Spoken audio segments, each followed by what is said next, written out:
بسم اللہ الرحمن الرحیم۔ معزز ناظرین السلام علیکم، میں ہوں حکیم ابو حسان۔ ناظرین، آج کا ہمارا ٹاپک ہے انسانی زندگی کے لیے دودھ اور گھی کی اہمیت۔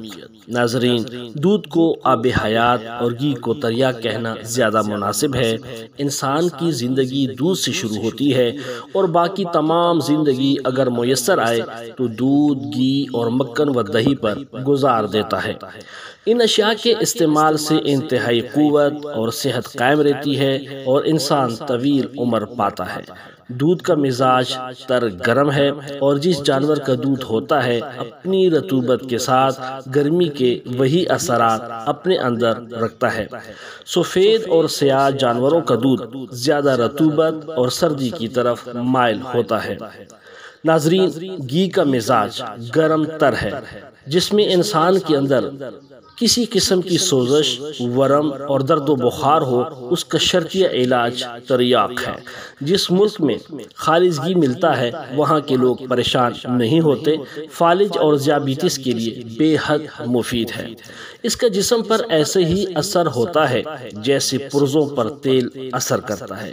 یہ حیوانی گندھک ہے، دوسرے معنوں میں اس کو روغن گندھک کہہ دیں، جس کے لیے کیمیا بنانے والے ترستے ہیں کہ ہر دھات کو سونا بنا دیتا ہے، اسی طرح یہ گھی بھی جسم میں سونے کے خواص پیدا کر دیتا ہے۔ انسانی غذا صرف اصلی گھی ہے جو کبھی گوشت، کبھی دودھ اور کبھی اناج کے ساتھ کھایا جاتا ہے اور زندگی و قوت اور صحت بخشتا ہے۔ بنسپتی اس کے مقابلے میں زہر ہے۔ یہ تیل سے تیار ہوتا ہے۔ تیل جسم میں تیزاب پیدا کرتا ہے، گندھک پیدا نہیں کرتا، اور جب تیل میں تیز ادویات اور گیسیں شامل کر کے اس کو گھی بنایا جاتا ہے تو وہ زہر بن جاتا ہے۔ دوسرے معنوں میں بنسپتی اور صابن کا نسخہ ایک ہے۔ صابن گاڑھا ہوتا ہے اور بنسپتی گھی رقیق ہوتا ہے۔ اس میں جس قدر چاہیں واٹامن ملا لیں، اس کے زہر ہونے اور نقصان پہنچانے میں کوئی کمی نہ ہوگی۔ گویا قوت اور صحت کے لیے نقصان عظیم ہے۔ ناظرین، مجھے امید ہے یہ ویڈیو سے آپ مستفید ہوں گے۔ اچھی لگے تو اس کو لائک اور شیئر کیجئے۔